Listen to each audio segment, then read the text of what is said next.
Sir నమస్తే అండి. నమస్తే. టెకీ తేజస్విని ఆత్మహత్య వ్యవహారం ఇప్పుడు మీడియాలో వస్తున్న వార్తలు, స్పెక్యులేషన్స్ చూస్తుంటే చాలా బాధ అనిపిస్తుంది సార్ పర్సనల్‌గా అయితే. ఎందుకంటే ఏం జరిగిందో తెలీదు. ఉన్న పళంగా ఆమె ఇంట్లో నుంచి అమ్మ పడుకున్న దగ్గర డోర్ పెట్టేసి, ఒక దేవీ దేవత బొమ్మ పట్టుకుని, ఆ విగ్రహం తీసుకొని నగ్నంగా పరిగెట్టిందామె. డోర్లు నాక్ చేశారు. చెరువులో దూకారు. దీనికి సంబంధించిన ఈ వార్తలున్నాయి చూడండి. ఏం చెప్తారు? ఒకవేళ మానసిక స్థితి సరిగ్గా లేకపోతేనే అలా చేసుంటదేమో అనేది కూడా ఒక అభిప్రాయమే. ఏమంటారు? అంటే మానసిక స్థితి అనేది ఎస్టాబ్లిష్ అవుతుందా అనేది ఒక డౌటు. అయితే చుట్టుపక్కల వాళ్ళు మాట్లాడుతున్న విషయాల్లో చాలా గందరగోళం ఉంది అక్కడ. అవును. ఉంది, ఎవరెవరో వస్తారు అని చెప్తున్నారు. ఇప్పుడు చెప్తున్నారు. ఎవరెవరో వస్తూ పోతూ ఉండేవారు. అక్కడ ఒక బ్రోతల్ హౌస్ లాగా నిర్వహిస్తూ ఉండేవారు. అంటే ఇవన్నీ ఊహాగానాలే. ఎవరికి నిర్ధారణలు ఉన్నట్టుగా కనిపించటం లేదు. నిర్ధారణలు ఉన్నాయి అని అనుకోవడానికి కూడా వాళ్ళు ఏ రకమైన ఆధారాలు చూపించటం లేదు. ఒకవేళ నిజంగానే ఆ అమ్మాయి బ్రోతల్ హౌస్ నిర్వహిస్తున్నారు అని అనుకుందాం సార్. అనుకుందాం ఒక 2 నిమిషాలు. అంటే రోజుకి 3,500 రెంట్ అంట. ఇప్పుడు అమ్మగారు తను ఉండాలనుకుంటే ఒక 30,000 పడితే ఒక మంచి ఫ్లాట్ వస్తది. అవును. లక్షలు పెట్టాల్సిన అవసరం లేదు. సరే బ్రోతల హౌస్ కోసమే పెట్టుకున్నారు అని అనుకుందాం. తనకిష్టం లేకపోతే వాళ్ళ అమ్మగారు బలవంతంగా చేపిస్తున్నట్లయితే ఆమె సూసైడ్ చేసుకుందంటే అనుకోవచ్చు. కానీ ఒక విగ్రహాన్ని పట్టుకుని అజయ్ అన్న పేరు తీస్తూ నగ్నంగా ఏ ఆడపిల్ల వెళ్ళదు కదా సార్. ఇదైతే మనం ఆలోచించాల్సిన విషయమేగా. అయినప్పటికీ అది సైకలాజికల్ డిజార్డర్ అని అనుకోవటమా, లేకపోతే ఇంకేమైనా ప్రెజర్స్ ఉన్నాయా, ఇంకేమైనా సమస్యలు ఉన్నాయా అంటే నగ్నంగా దేని వల్ల అదే దేన్ని తప్పుగా అనుకోవాల్సిన అవసరం లేదు. అంటే తాంత్రిక విద్యలు అంటే క్షుద్ర పూజలు ఆమె పైన ప్రయోగించారేమో అని కూడా ఉంది. క్షుద్ర పూజలు అయినప్పటికీ అంటే ఈ డౌట్స్ అన్నీ తప్పేమీ కాదు. ఇప్పుడు తను ఎవరో మాట్లాడాడు అక్కడ నిలబడి, మేము పెద్దగా గమనించం కానివ్వండి, ఆ ఇంటికి ఎవరో చాలామంది వచ్చిపోతూ ఉంటారండి అనేదో మాట్లాడాడు మీడియా ముందు. ఆ పక్కింట్లోనే ఎక్కడో ఉండేటువంటి ఒక వ్యక్తి. అంటే వీళ్ళందరూ కూడా వాళ్ళ మీద ఒక నైతిక ఆరోపణ చేయటానికి ప్రయత్నం చేస్తున్నట్టుగా అనిపిస్తుంది. ఆ మదర్ మీద కావచ్చు, డాటర్ మీద కావచ్చు. రెండోది వాళ్ళ వాళ్ళ లైఫ్ స్టైల్ మీద కూడా కామెంట్స్ చేశారు. అంతకుముందు వాళ్ళు చుట్టుపక్కల వాళ్ళతో ఎలా వ్యవహరించేవారు అనేది కూడా మాట్లాడారు. వాళ్ళు ఎలాగైనా వ్యవహరించవచ్చు, ఎలాగైనా ఉండొచ్చు, అది వాళ్ళ గొడవ. ఇప్పుడు దీని మీద నైతిక కోణం అనే దాన్ని తీసేసి వాళ్ళు వ్యభిచార గృహమే నడిపితే నడిపి ఉండొచ్చు, తప్పేముంది దానిలో. అదొక బిజినెస్ మోడల్గా ప్రస్తుతం సమాజంలో ఎమర్జీ ఉంది కాబట్టి ఇప్పుడు సుప్రీంకోర్టు కూడా స్పష్టంగా చెప్పింది, ఐచ్ఛికంగా ఇద్దరు కలిసి ఒక గదిలో ఉంటే వయోజనులై ఉంటే దాని మీద అభ్యంతరాలు వ్యక్తం చేసే హక్కు ఈ ప్రపంచంలో ఎవరికీ లేదు అని సుప్రీంకోర్టు వారు స్పష్టంగా చెప్పేసిన తర్వాత వాళ్ళు ఇలాంటి ఒక రూమ్ కావలసిన వాళ్ళని ఫెసిలిటేట్ చేస్తూ వాళ్ళేదో దాన్ని ఆదాయ మార్గం అనుకుని ఉన్నా తప్పే ఉంది దానిలో. దాని గురించి నైతికంగా మాట్లాడే రైట్ ఎవరికీ లేదు. వాళ్ళు అది ఒక సంపాదన మార్గం అనుకున్నారు. దాని మీద నైతిక గొడవ మానేసి ఏం జరిగి ఉంటుంది అనేది సానుభూతిగా మీరు ఎవరైనా వెళ్ళి మాట్లాడే ప్రయత్నం చేశారా? ఆ మదర్తో కానీ లేకపోతే ఇంకెవరితోనైనా, ఆ ఇంట్లో ఉంటున్న వాళ్ళు ఎవరితోనైనా, చుట్టుపక్కల వాళ్ళు ఎవరైనా డైలాగ్లోకి వెళ్ళారా అంటే లేదు. ఈవెన్ డిపార్ట్మెంట్ నుంచి లేకపోతే ప్రభుత్వం వైపు నుంచి కూడా అలాంటి ధోరణే ఉంది.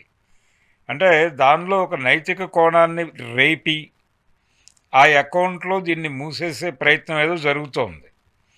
అంతే తప్ప వాళ్ళకి ఏదైనా సమస్యలు ఉన్నాయా, డబ్బులుండి ఇంకేవైనా సమస్యలు, ఇంకెవరన్నా ప్రెజర్ చేస్తున్నారా బ్రెయిన్లో, సైకలాజికల్ డిప్రెషన్లోకి వెళ్ళటానికి రీజనా, లేకపోతే మీరన్నట్టుగా క్షుద్ర పూజల, ఆ యాంగిల్లో కూడా ఒక దర్యాప్తు చేయటంలో తప్పేమీ లేదు. దర్యాప్తు చేస్తున్నాము అని చెప్పి ప్రకటన చేసి కూడా చేయొచ్చు పోలీసు వారు. అంతే తప్ప వీళ్ళందరి అభిప్రాయాలు తీసుకుని ఈ ఈ ప్రాతిపదికన దీన్ని ఏదో ఒక నైతిక కోణానికి కట్టేసి వాళ్ళు క్యారెక్టర్లెస్ పీపుల్ అని ఎస్టాబ్లిష్ చేసి ఆ అకౌంట్లో ఈ కేసు పట్టించుకోకపోయినా పర్వాలేదు అని ఏదైనా చేసే ప్రయత్నం జరుగుతోందా అనేది డౌట్. అలా జరిగితే మాత్రం ఖచ్చితంగా అడ్డుకుని తీరాల్సిన అవసరం ఉంది. అక్కడ ఏది జరిగినా మీకు సంబంధం లేని వ్యవహారం. ఫైనల్గా జరిగిన ఇన్సిడెంట్కి సంబంధించి ఏమిటి అనేది ప్రోబ్ చేయాల్సిన అవసరం ఉంది. అది క్లారిటీ వస్తే అప్పుడు ప్రపంచం ఇలాంటి కేసులు, అంటే ఇప్పుడు ఎవరి జీవితాలు అంత బ్రైట్గా ఏం లేవు, కనిపించట్లేదు. అవును సార్. అందుకని దీని నుంచి ఏదైనా సమాజం గుణపాఠం తీసుకుంటుందేమో తెలియదు. అందుకని ఒక ప్రాపర్ ప్రోబ్ జరగవలసిన అవసరం అయితే ఉంది ఈ వ్యవహారానికి సంబంధించి. అది వచ్చిన తర్వాత, అవుట్కమ్ వచ్చిన తర్వాత మాట్లాడుకోవాలి తప్ప ముందుగా జడ్జిమెంట్లు పాస్ చేసి వాళ్ళ ఇంటికి ఎవరో 10 మంది వచ్చారు కాబట్టి, లేకపోతే వాళ్ళు కలిసి ఉండి విడిపోయారు, ఇంకేదో జరిగింది, వాళ్ళ మధ్య ఏవో డిస్ప్యూట్స్ ఉన్నాయి, ఇవన్నీ. కానీ సార్, ఇప్పుడు ఆ అమ్మాయి ఫాదర్ సరిగ్గా లేరు, తల్లి మాటలు బట్టి తల్లి కూడా అటు ఇటుగానే కనిపిస్తున్నారు. ఆమె మాటలు చూస్తుంటుంటే సరే, సింగిల్ పేరెంట్గా అమ్మాయి ఎదిగినప్పటికీ కూడా అనుకుందాం, తల్లి బాధ్యత తీసుకున్నప్పటికీ ఫాదర్ గురించి మంచిగా ఆమెకి ఇంజెక్ట్ చేసినట్టుగా అనిపించట్లేదు.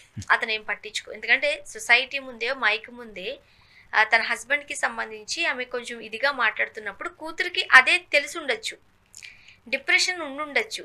కానీ మంచిగా అయితే ఉద్యోగం చేస్తుంది ఆమె, లక్షల్లో సంపాదించుకునే అంత కెపాసిటీ ఆమెకు ఉంది.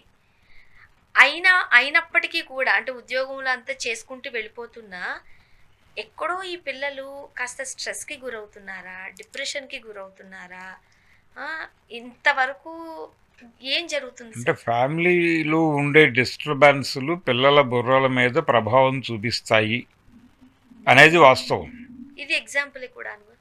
ఇదే కాదండి, చాలా ఉన్నాయి. ఇప్పుడు చాలా ఇళ్లలో భార్యాభర్త సరిగ్గా ఉండకపోవడం వలన అదొక, అంటే పిల్లల పట్ల వ్యవహరించే తీరు కూడా, అంటే ఒక సిస్టమేటిక్గా పిల్లలతో వ్యవహరించాలి అని వీళ్ళిద్దరూ అనుకోకుండా ఎవరి పద్ధతిలో వాళ్ళు బుల్డోజ్ చేసుకుంటూ వెళ్తారు.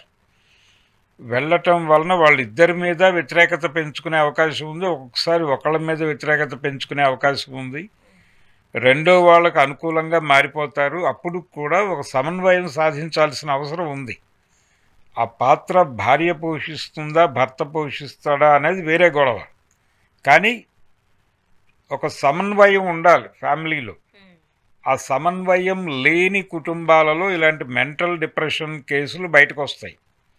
వాళ్ళు చదువుకుంటారు, వాళ్ళకి మంచి ఉద్యోగాలు ఉంటాయి, మంచి వేతనాలు కూడా వస్తాయి, కానీ వాళ్ళ సైకలాజికల్ డిజార్డర్ ఉండటం వలన వాళ్ళు చిన్న విషయాలకి అతిగా రియాక్ట్ అవ్వటం, అనవసరమైన రాద్ధాంతాలు చేయటం, అవతల వాళ్ళ మీద అనుమానాలు పెంచుకోవటం, ఈ అనుమానాల ప్రాతిపదికన దాడి చేయటం, మాట్లాడటం, మాటలు ముదిరి దాడిగా మారటం, ఇవన్నీ చూస్తాం. అవి కూడా మాట్లాడుతున్నారు చుట్టుపక్కల, అల్పాదల్పా గొడవలు అవుతాయండి, సామాను పడేసుకుంటారండి, ఇవన్నీ కూడా మాట్లాడుతున్నారు. మీకు ఆపే టైం లేదు, వాళ్ళ పర్సనల్ ప్రైవసీ అనుకున్నారు, జెంటిల్గా బాగానే ఉంది. ఇప్పుడు మీడియా ముందుకు వచ్చి మాట్లాడే రైట్ కూడా లేదు వాళ్ళకి, చుట్టుపక్కల వాళ్ళకి, కానీ మాట్లాడుతున్నారు. వాటిని పట్టుకుని జడ్జిమెంట్ ఇష్యూ చేసుకుంటున్నారు ఎవరికాళ్ళు. ఆ జడ్జిమెంట్ కోణంలోంచి విషయాన్ని చూస్తున్నారు. ఇది తప్పు, ఈ ధోరణి తప్పు. ఇవేవి తప్పులైతే కాదు, తప్పులని చూడటమే తప్పు. దాన్ని మానేసి వాళ్ళ సమస్య ఏమిటి, ఎందుకు ఇలా ఉన్నారు, ఎందుకు ఇలాంటివి జరుగుతున్నాయి ఈ దేశంలో అన్న యాంగిల్లో సోషల్ యాంగిల్ తీసుకుని దాని మీద పరిశోధన జరిగితే ఏదైనా ప్రాపర్ అవుట్కమ్ వస్తుంది. చూద్దాం సార్. అప్పటి వరకు ఇలాంటి స్పెక్యులేషన్స్ రోజుకు 100 పుడుతూ ఉంటాయి. Thank you so much. Thank you.